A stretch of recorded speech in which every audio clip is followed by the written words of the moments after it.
वेड हे लागले वेड हे लागले पांडुरंगा विठ्ठला कधी साधा साधा भूकच लागायची तुला चला कस तरी उरायला मला घासामध्ये गरमात आणि लय अवघड आहे माणसं आता मरून जरी पडलं तरी यांना किव नाही यायची बाई ते शेळ्याला घासतात आणि किती मोठी घासाची भाजी आण आणि काय आपल्याला खाऊ सगळे चटणी घ्या ना म्हणजे ते मला काहीच सांगायचं नाही. मी शेळ्याकडे जाणार नाही म्हणजे नाही.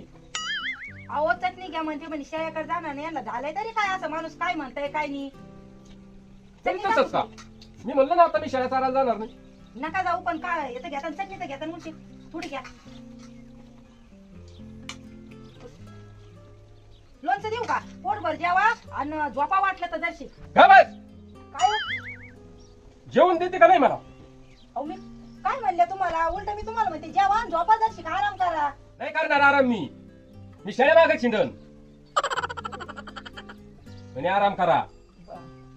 बरं काही करा मी काही म्हणत नाही तुम्हाला मग काय म्हणत नाही. नवरा आहे मी तुझा माझ्या सगळं बोल ना म्हणजे काहीच म्हणत नाही. बरं काही नाही अगं बोल ना माझ्या सगळं.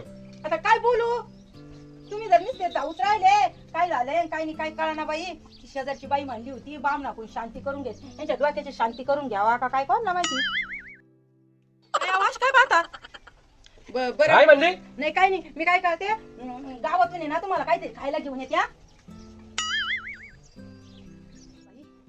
काहीतरी अवघडच दिसतंय काहीतरी भूताचं दिसतंय यांना तर ते कसे खाऊ राहिलेत काय काय त्या गुरुकडे जावं लागत आहे काहीतरी पाहिजे तरी बाई काहीतरी करीन तो कुठं चालली पिशवी घेऊन? अहो हे आम्ही आणते तुम्हाला आम्ही घेऊन येते खायला आणते तुम्हाला तुम्ही काय करा जेवण आराम करा कुठं जाऊ नका मी आता आले जाऊ आपल्या नका इथं आंब्याचं झाड. नाही आले मी आता आले आले जाय जाय नाही करणार मी आराम.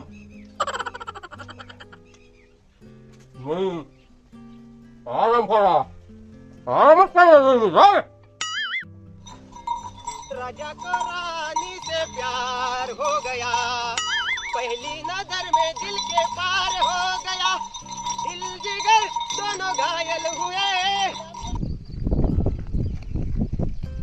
ए खुशी पण तो अभ्यास पूर्ण झाला का ग माझा तर झाला बाई तुझा झाला का नाही झाला अगं बाई सोडलंय मारते ना आता तुला आता काय बाई खुशी तू मार सोडलंय आणि ते असे फटाफट होते असे काल तर लाल लाल लाल लाल होते ग अशा हाताला पण फोडे येते बाई माझा तर झाला ग बाई अभ्यास बरं झालं ग पोट दुखत मी चालले घरी पोट दुखत राहिली